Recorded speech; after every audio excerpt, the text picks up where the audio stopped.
Okay, so I know I haven't vlogged in a while, but here I am at Carowinds. Never been here before.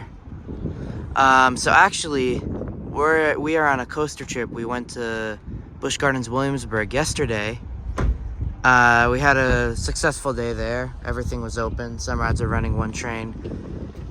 And we got to do everything. So we were going to do another day at Busch Gardens today and go to Carowinds tomorrow, but tomorrow's a washout all day, and I'm not taking my chances that the park will even be open since it's the beginning of the season and they might be a lot more lenient on being able to close the park whenever there's an incident. There's also a lot of wind right now, and it's supposed to thunderstorm later today, and the park is closing at 6 today. And we just stood in an hour line just for the parking booth in the car, just to get in the parking booth. And this is the most slammed I've ever seen a park, like, in my life.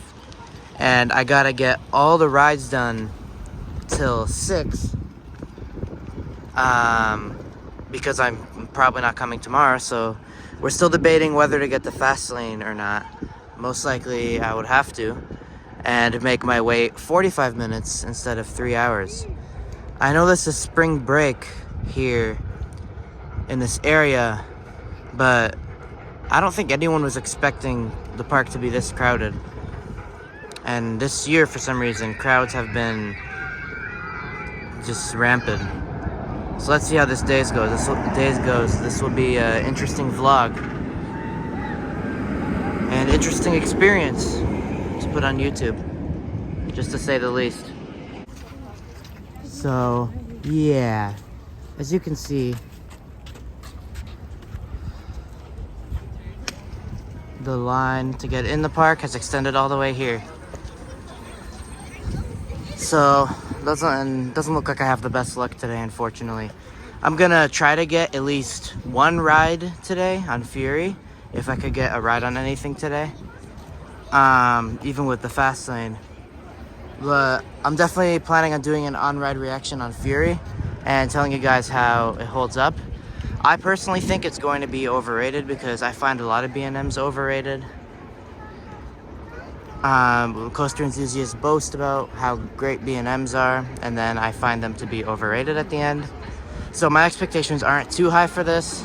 I imagine it'll be more graceful, but I imagine it'll be somewhere outside my top 10. But let's see. So, we're most likely getting fast lane. I'll actually do another fast lane comparison video. We might decide to get it, we might not. Someone else in our group is checking out the availability of a different type of accessibility pass. So we'll see. Alright, so I actually did end up getting fast lane. I was told by the guy that the line for the most popular attractions should only be 25 to 30 minutes on fast lane, and it wasn't as expensive as Cedar Point, so I don't know if that means that the fast lane lines today are going to be as long as like an hour for Steel Vengeance, or if they're going to be more contained. But I've heard about waiting an hour. I've heard that people have had to wait an hour for Fury and fast lane, so I'm hoping that I can really show you guys on one of the busiest days of the year like this on spring break how long the fast lane actually takes. But at least that I have the fast lane, I'm happy that I'll get to do at least a couple rides and also react to Fury 325 and my takes on it before the weather gets too bad. Today, Vortex, Carolina Cyclone, and Flying Cobras are actually closed. So that sure doesn't help capacity at all. But I'm making my way to Fury, and I'm actually very excited. I'm excited because everyone says it's elite, and it's an elite coaster that I have been wanting to ride for a long time. But still, I'm not gonna get my expectations too high. So, just got up to Fury. It's busy as hell. There's this much of a line to get into the diner. Just tell me if you've ever seen this park this busy, but it's literally just regular spring break, and I have no idea what is going on here. But I'm about to get in the fast lane line for Fury, and I'll tell you how it goes. So, you see this wait all the way here. And then it looks like the stairs of the fast lane are only over here into the station. So maybe this was worth it after all. Let's see. I'm timing it right now.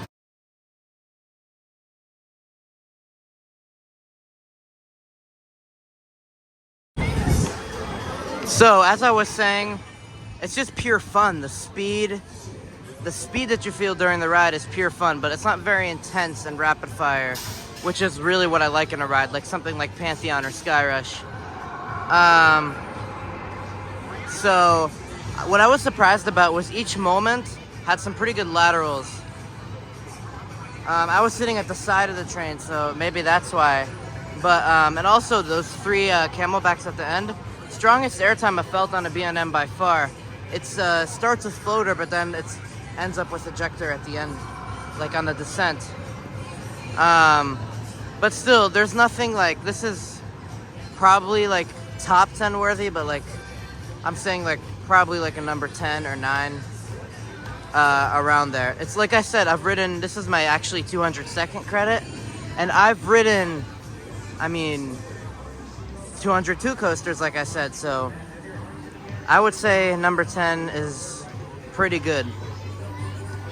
Also, fast lane took 10 minutes total, and look at the queue right now to get into the ride. So what do you think, guys? Worth it? I definitely think so. I'm definitely gonna do this a couple more times, and I'm gonna also try it in the front, because I heard the front is better in every element except for the drop. I just did the back because I wanted to see the drop. So I'll say what I think after the front, see if it goes higher in my rankings. Definitely the best B&M I've ridden though, by far. Not gonna deny that. All right, so currently I'm actually heading to Copperhead Strike. I'm gonna try that out. I don't think I'm gonna do an on-ride reaction on that ride. But I will definitely do an off-ride reaction and tell you guys what I think when I come off the ride. So stay tuned. All right, so we're currently approaching Copperhead Strike, going into the fast lane. I'll tell you how long that went and tell you what I think of the ride. Oh wow, fast lane for Copperhead Strike is even more.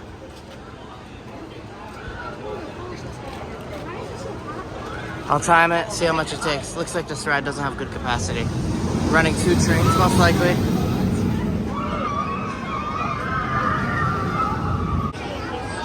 Okay, so we're in line for Intimidator now, and the fast lane line goes all the way up around there. Really bad. I'm gonna time it, see how much it takes. I predict something like 45 minutes. So, I just got off Intimidator, and all I'm gonna say is, I would say it's around on par with Nitro. Definitely, yes, the weakest B&M hyper.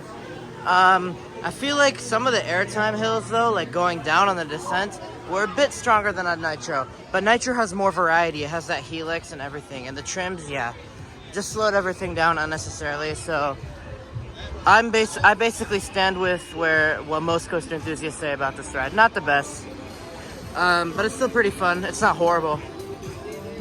And I'm going to do Afterburn next. Tell you guys what I think about that. All right, so we're currently in line for the fast lane for Afterburn. I forgot to say, fast lane line for Intimidator was like 30 minutes. There was an employee and he was only letting 4 parties per cycle through the fast lane line. We haven't moved here once, so I don't know what's going on here, if it's down or something, or if they're just not moving. And Afterburn shut down temporarily for technical difficulties. So I'm actually gonna try Nighthawk and actually see if it's as bad as people are saying. Because I tried Firehawk and it was pretty good. So apparently all the rides are actually shut down for Thunder in the area. I mean, I guess this visit was an L. I mean, the park has like 2 hours until closing, so I doubt that they'll try to open everything up when the storm passes. And it's gonna be a washout all day tomorrow. so probably won't be going tomorrow. I mean, hey, at least I did 2 rides on Fury in the back and 1 ride on Copperhead in the front.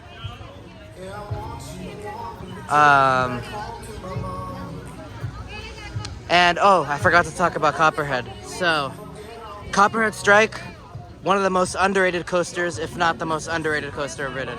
It absolutely blew me away. I honestly think it might be better than Fury. Sorry to say so. See, when I hear Copperhead Strike being talked about in YouTube videos, the only thing I hear is that the launchers are weak. I hear nothing about the intensity, the airtime, the laterals, anything like that. It's not about the launchers. Yes, I agree the launchers are weak. But that airtime, that ejector airtime on those little hills here and there, like every twist, minor hill, and turn has an insane and sharp pop of ejector airtime. It just tosses you out of your seat so abrupt.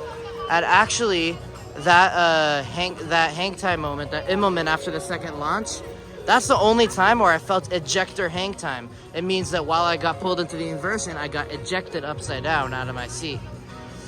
And each turn has amazing positives, amazing laterals, and really nothing beats it. I mean, it's definitely one of my favorite multi-launch coasters, and best ride in Carowinds, I feel like, by far. So, a major thunderstorm has hit us. It's raining a bit right now. It's not raining horribly hard, but I hear thunder and see a lot of lightning in the area. So it might be a while till the storm passes. At 11, at 6, the park is supposed to close, so I doubt. I'm just waiting here to see if I could get some more rides in the last 30 minutes. So the storm has settled down a little bit, and the employees said they're almost about to reopen Afterburn. So hopefully I get to get on that, unless another surprise thunder strike in the area doesn't occur again. I think I could hear the lift hill going now, though, which is a good sign.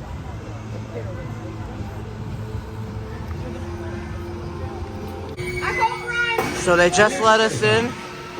And they're testing the ride right now. So that's a good sign. So, the thunderstorm indeed did pass. And I'll just update you on some of the things we got done today. So, we did ride Afterburn. They ended up opening it. And it's definitely my number 3rd favorite B&M invert behind Alpengeist and Montu. Then, we did Copperhead Strike, this time in the back. Back, not as good as the front, but some of the airtime moments were more sustained in the back than in the front. But overall, Copperhead Strike, the better experience is overall in the front. Then we ran to Fury right before the gates were about to close, because park closes at 6. And we got a front row ride on Fury. Back row is definitely better on Fury. Only pros with the front row are the wind speed, and you get more ejector airtime on those camelbacks. But the back overall is a better experience because you got that insane floater on the drop. Those 2 hills are more sustained and have really good flojector. There's better laterals. And the wind in the front may be a bit too much. I know it sounds strange that I'm saying that, but it's more of the coaster that I would like to feel rather than the wind itself. So I was very nervous about what I would get to get done. And all I'm gonna say is, if I didn't have the fast lane, I would have done probably 1 or 2 rides. I wouldn't have done as much as I could. Yes, it was annoying having to wait 30 minutes for the fast lane for Intimidator, but the actual wait time was 2 hours, so I'm not complaining there. Fast lane at Carowinds, 100% worth it. Fury was a 3-hour wait. We got in 10-15 minutes. There's no reason why on a busy day like this, if you're traveling and you don't know when you're gonna come to Carowinds next, and you're on a time crunch like me, there's no reason for you not to get the fast lane. It is 100% worth it, and I'm gonna say that for certain. Parks like Cedar Point, I don't think it's worth it. I think that they oversell it and there's bad crowd control and too many people use it. Same with Hershey Park because the merge points are really bad. But the merge points for Fastlane here go straight towards the station. So that's also what's great about it. So I'm just gonna say right here, that concludes our vlog. Hope you enjoyed. I unfortunately did not get time to do footage. I don't think I would be able to do footage this time around.